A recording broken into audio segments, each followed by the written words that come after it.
That's not what it's about. And that's not who we are. Maybe we should concentrate on who we are next.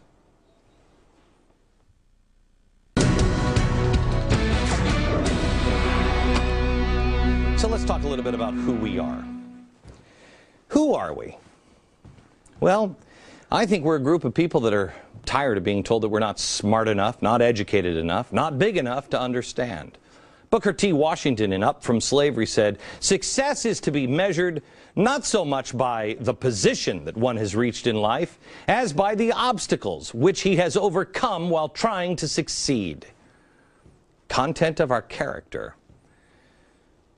We're a group of people that we don't believe that George W. Bush blew up the World Trade Center or the levees in Louisiana. I don't believe that Barack Obama blew up the oil rig either. But many White House advisors do believe that about George W. Bush. We don't believe in conspiracy theories. I think man landed on the moon, not at a movie set. And thank God we don't need those conspiracy theories, because the labor unions, the far left Soros think tanks, and this administration officials tell us exactly what they're going to do every time.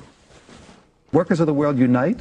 It's not just a slogan anymore. It's a way we're going to have to do our work. It is extremely important that we, in this new ownership of global governance, have, particularly on both sides of the Atlantic, the implementation of the same rules in the same fashion. Global government. It's not a conspiracy. We're a group of people that believe in our military.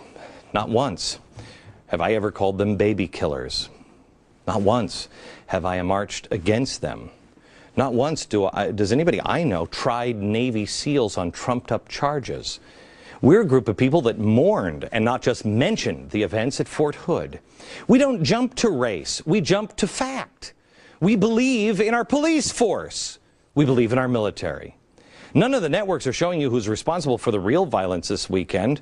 Again, not from Tea Party members. No, no, no. This weekend, it was again from the left. Here, an illegal immigrant rally was happening. An organizer assaults a photographer. Then he calls for the police. Here it is.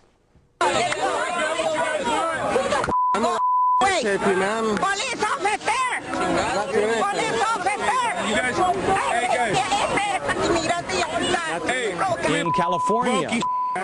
In California, anarchists tore through the downtown area this weekend. We showed you a little bit of this video. I mean, it doesn't sound like Tea Party rhetoric to me, does it? And last weekend, Arizona police were attacked with bottles. Great.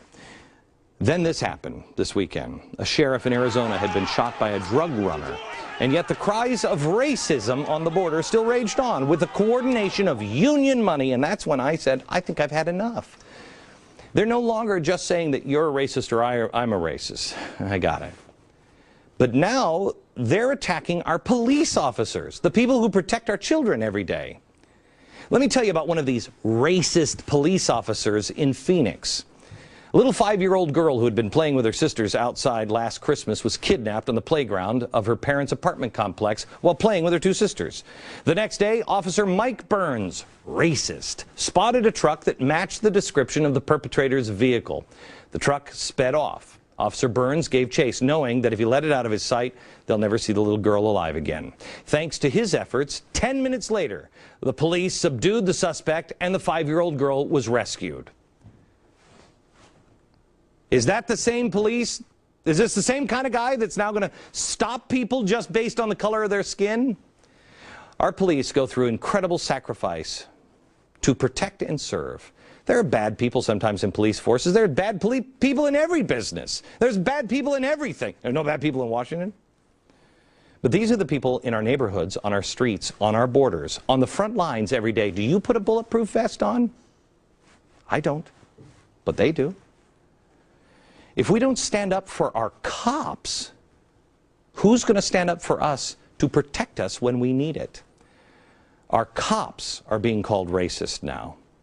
The individuals that stand up for us, if they are racist, we should find those people and get them off the force. But I don't think that's the majority of police officers. Do you? The people that we have making laws and unions and these revolutionaries from the 60s. They're the people that called our police officers pigs in the 1960s. I've always trusted them. I've always liked them. They're the people that have contempt for our Secret Service or tell our military that they don't want uniforms around the White House. In the end, if we don't wake our neighbors up and stand by our police officers and our military, the only thing between us and government and a media that cannot be trusted to tell the truth, the whole truth, and nothing but the truth, is going to be whom exactly? We must let our police and our military know who we are while educating our neighbors on the pictures, where's that book? On the pictures of our future.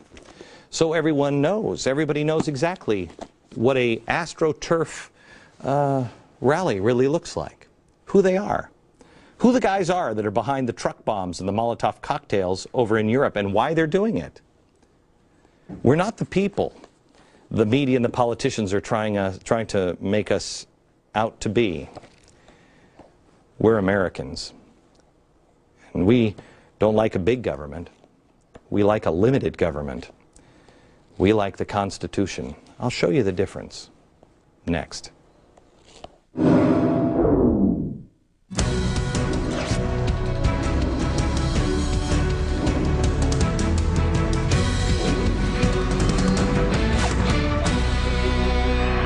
Thank you so much for joining me every night. We have a great week coming up for you. We did Samuel Adams on last Friday. We do George Washington this coming Friday. We also have legal immigrants going to be here for a full hour to talk about how they feel about illegals. That is on Thursday. And tomorrow, more on Crime, Inc. You don't want to miss a single episode this week. All right, the conversation that America should be having right now, and this, please get this out as many people as you can. We need to have the conversation of small government versus big government. That's the argument. Progressives have worked in the cover of darkness for decades to infiltrate and to cover and to, I mean, they're chameleons, and then grow the size of government. Now they sense opportunity. This is it. This is the closing chapter. They're now talking openly about the wonders of big government and how big government is a solution to all of our problems. And the vehicle being used to get there is crisis. The president had this to say over the weekend at the University of Michigan. What troubles me is when I hear people say that all of government is inherently bad. When our government is spoken of as some menacing, threatening, foreign entity, it ignores the fact that in our democracy, government is us. Government is the roads you drove in on and the speed limits that kept you safe. That's not government. That's not government. First of all, George Washington, Mr. President, said that government is a necessary evil. I've never said that all government is inherently bad. I don't know anybody who does, except anarchists. I've never heard a Tea Party member say, we've got to get rid of government. Never, never. Anarchists. They are anti-government, anarchists. Government, military, the roads, the speed limits, all of a sudden, I mean, those are the things that we expect from our government. But the government shouldn't be regulating my Dorito intake or how many miles I can drive or what I can be taxed on how far I drive. Regular schlubs aren't taking time out of their busy days to protest because we suddenly decided, oh, I hate the military and speed limits. That doesn't even make any sense. The average person now sees that government is getting out of control, and Americans don't like that. They also see that America is now going bankrupt because of this giant government and the policies that our government is doing, just like Greece. And so what are they doing? The American thing, and they're speaking out. In America, you need to keep doing that because our current president feels the exact opposite is true. Well, we've also clearly seen the dangers of too little government. Like when a lack of accountability on Wall Street nearly leads to the collapse of our entire economy. Really?